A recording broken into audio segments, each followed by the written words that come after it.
અમારા ઘરે બનાવેલા મસાલા. હવે આ મિક્સર એકદમ પ્રોપર દેખાઈ રહ્યું છે.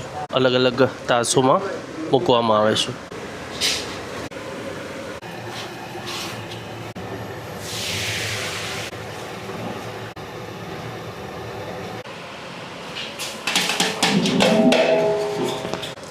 આ નાયલોન ખમણની પ્રોસેસ છે. શું મિક્સ કર્યું આપણે? એમાં ખાંડ, ઓકે, લીંબુના ફૂલ બરોબર.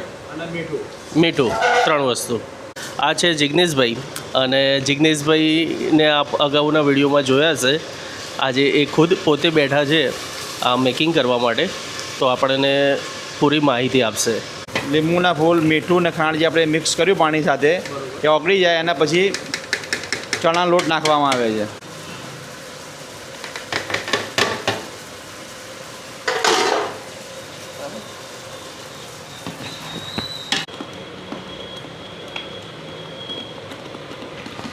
ત્યારબાદ એને પ્રોપર મિક્સ કરવામાં આવે છે. તેમાં ફરીથી પાણી રેડી અને ફરીથી મિક્સ કરવામાં આવે છે. ખીરું પતલું થઈ જાય એટલે એમાં સાજીના ફૂલ નાખવામાં આવે. બરોબર.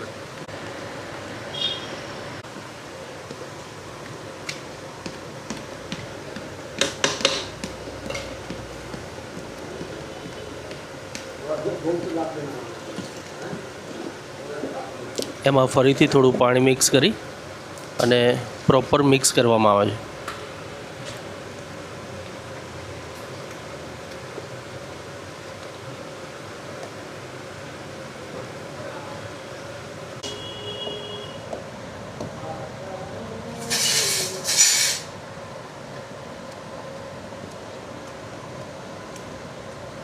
હવે આ મિક્સર એકદમ પ્રોપર દેખાઈ રહ્યું છે.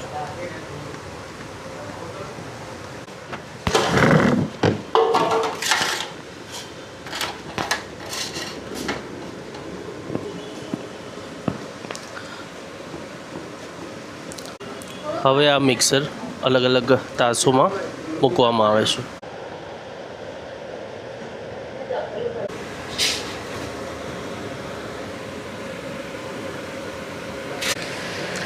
આ છે પાત્રા, એની પ્રોપર મિક્સિંગ કરીને અંદર બોઇલ માટે મૂકેલા છે. એટલે ખમણ જોડે પાત્રા પણ જોડે બોઇલ થતા હોય છે.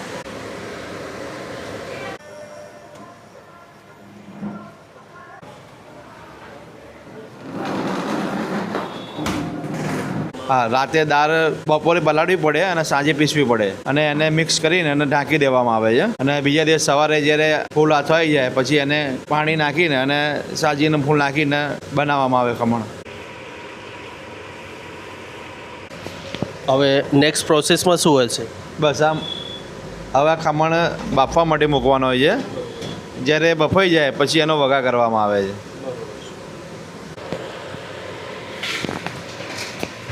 હા,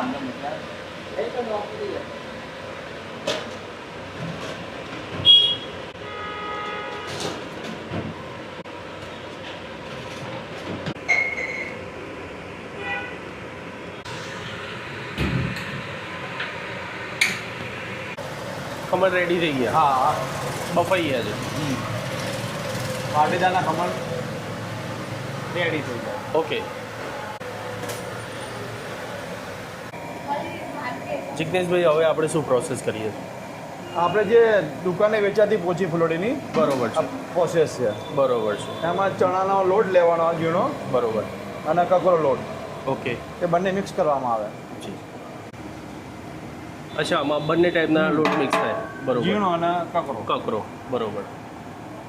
પછી આ શું વસ્તુ છે? આ મીઠું એડ કરવામાં આવે. મીઠું એડ કરવાનું. બરોબર, માપસર. આમાં મોરસ બીજી એડ કરવાની. બરોબર. ત્યારબાદ મોરસ એડ કરવાનું. સાજીના ફૂલ આવે. આ સાજીના સાજીના ફૂલ. ફૂલ. બરોબર. ફુલાવા માટે. ફૂલાવા માટે અમારા ઘરે બનાવેલા મસાલા. હોમમેડ મસાલા સ્પેશિયલ. સરસ.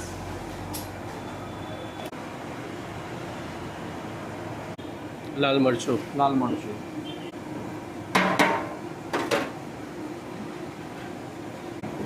વરિયાળી આવે. વરિયાળી, બરોબર. આ તલ. તલ.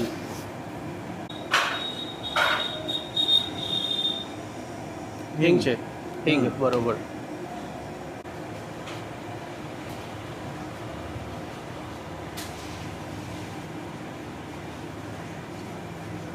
પછી એમાં જે આપણું રેગ્યુલર ઓઇલ છે કપાસિયા એ મિક્સ કરવામાં આવે છે અને ત્યારબાદ એને પ્રોપર મિક્સિંગ કરવામાં આવે છે. પાણી બી મિક્સ ન કરવાનું, પાણીથી મિક્સ કરવાનું, બરોબર.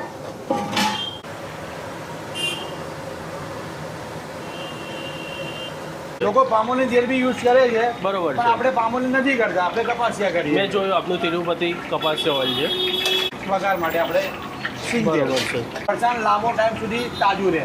બરોબર છે.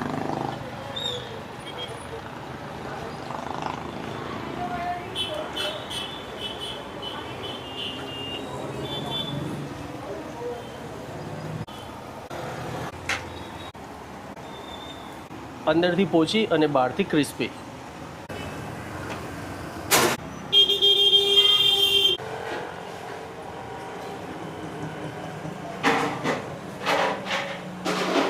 જોડે જોડે ખમણમાં ખવાતી આ જે કઢી છે એની પણ પ્રોસેસ ચાલુ છે.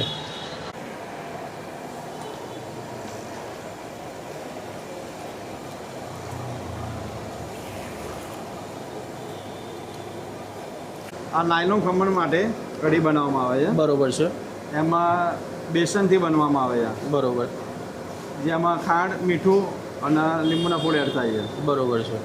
અને વઘાર માટે રહી અને અરે એના અડધળ હળદર. એરલાઇન્સ પડ્યા.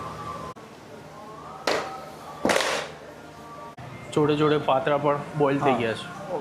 પાત્રા બી રેડી.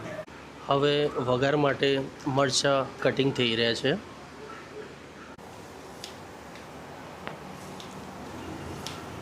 આ વાટીદારના ખમણ માટે પ્રોપર એનું કટિંગ થઈ રહ્યું છે. આ વાટીદારના ખમણ માટે કટિંગ થઈ રહ્યું છે, પ્લસ આ રીતે આદુ અને બીજા મસાલા નાખીને વાટીદારના ખમણમાં અને ફૂલવડીમાં જે ચટણી ખવાય છે એ પણ આ રીતે તૈયાર થાય છે. ખાંડવીનું પણ પ્રોપર કટિંગ થઈ ગયું છે.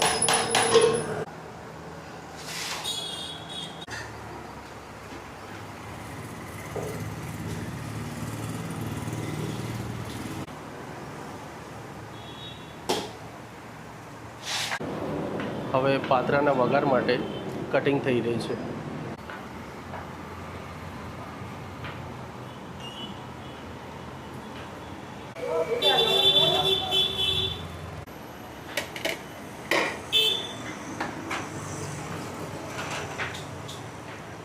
ચટણી માટે આ રીતના મિક્સર ગ્રાઇન્ડરમાં પ્રોપર આ રીતને ગ્રાઇન્ડ કરીને ત્યારબાદ એમાં મસાલો પ્લસ ખાંડ મિક્સ કરવામાં આવી. वाटीदार फुलवड़ी की वाटीदार और फुलवड़ी में यूज होती है.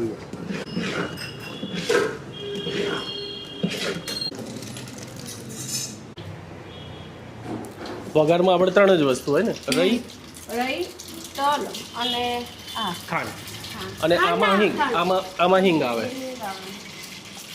આ પાત્રા માટેનું છે, સેન્ડવીચ ઢોકળા માટે. બરોબર છે. ઓકે, નાયલોન ખમણ માટે આપણે થોડી ખાંડ ઉમેરતા હોઈએ. બરોબર છે. આ સેન્ડવીચ ઢોકળાનો થઈ ગયો વઘાર. અને ત્યાર પછી પ્રોપર મિક્સ કરવામાં આવે છે.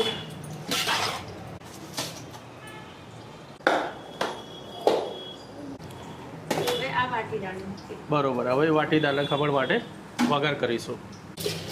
સૌથી પહેલાં વઘારમાં રહી નાખી, તેલ મૂકી, પછી રહી, બરોબર છે, પછી મરચાં,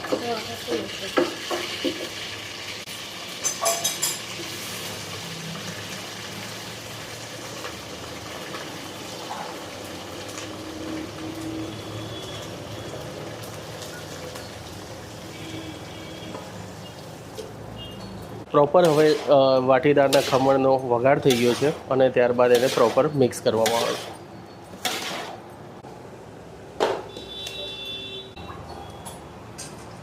હવે કઢાઈમાં પાત્રાનો વઘાર કરવામાં આવશે.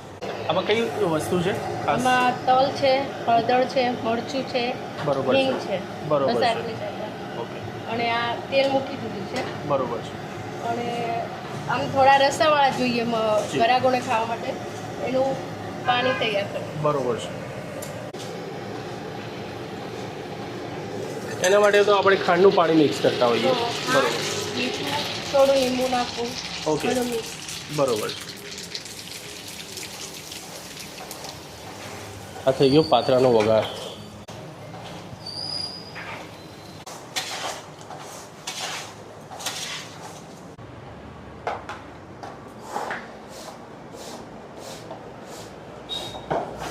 હવે પ્રોસેસ ચાલે છે નાયલોન ખમણના વઘારની.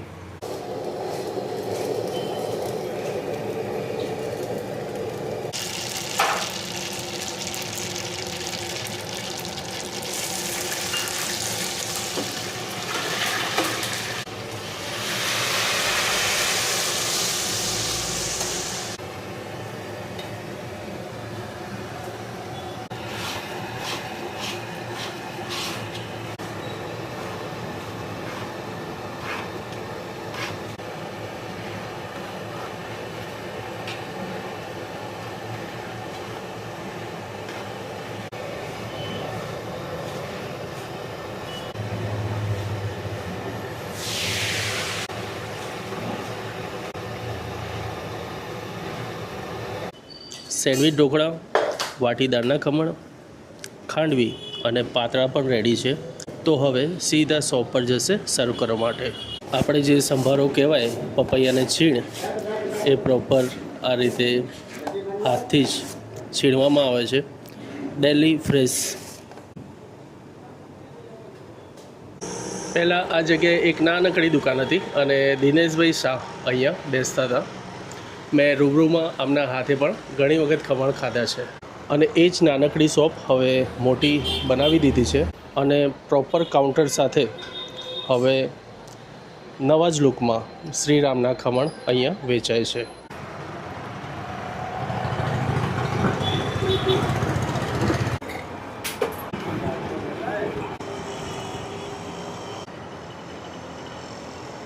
એમના નાયલોન ખમણ, વાટીદારના ખમણ, ટમટમ ખમણ, સેન્ડવિચ ઢોકળા, પાત્રા સાથે પાપડી પણ લોકો અહીંયા ખાતા હોય છે. ખાંડવી બાકી. ઓકે.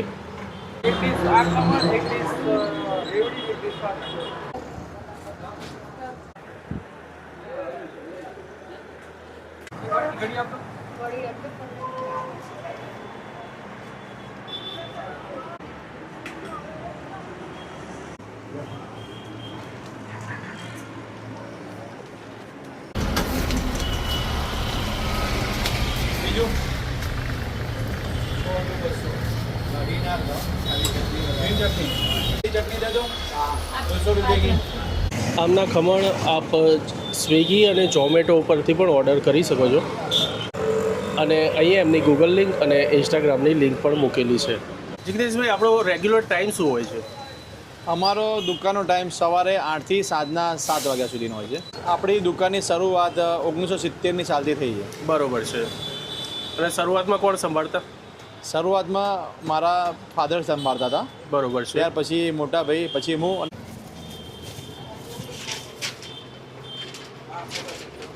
દુકાન ખોલે હજી 2 જ મિનિટ થઈ છે અને કસ્ટમરોની ભીડ અત્યારથી જ જોવા મળે છે. હું લગભગ 2 વર્ષ 3 વર્ષ થઈ ગયા મને આવતા રેગ્યુલર.